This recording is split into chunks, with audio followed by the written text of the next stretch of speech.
The moment she walked into the bar, her nose twitched and she took a step backwards. Her sister, a blonde Amazon who looked nothing like her, looked down with a frown. "What's wrong, Teddy?" "I smell something." She bit off the word good before it left her lips, but couldn't help thinking it as she inhaled deeply.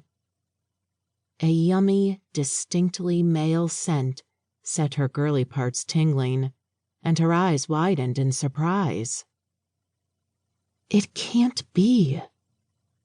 Teddy wanted to deny her senses, but she'd heard her 4 already mated sisters gush enough about the experience to know what she felt.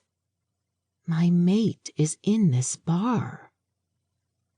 Trepidation, anticipation, and excitement tried to clutch her and make her a prisoner of her hormones, but Teddy shrugged them off.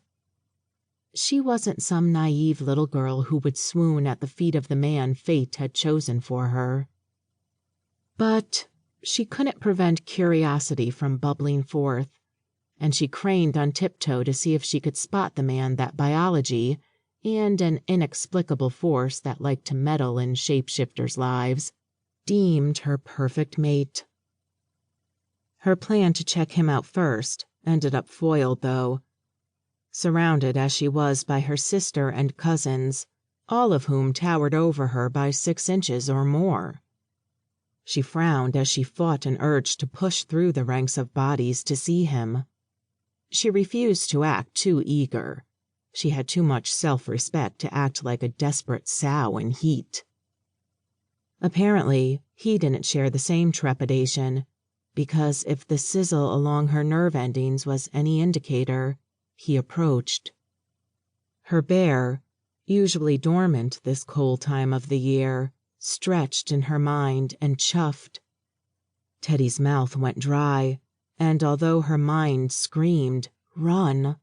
her feet stayed rooted to the floor.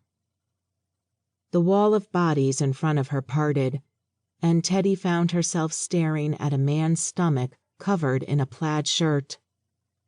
Her eyes flicked down to check out his package first. Screw propriety, I want a man with heavy equipment. Pleased at the bulge she saw, her gaze traveled up the length of him, from his tapered waist to his broad chest and wide shoulders. The man was immense, and she idly wondered if having sex with him would require mountain climbing skills.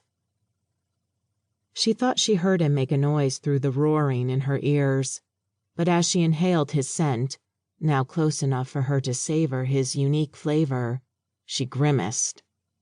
A wolf?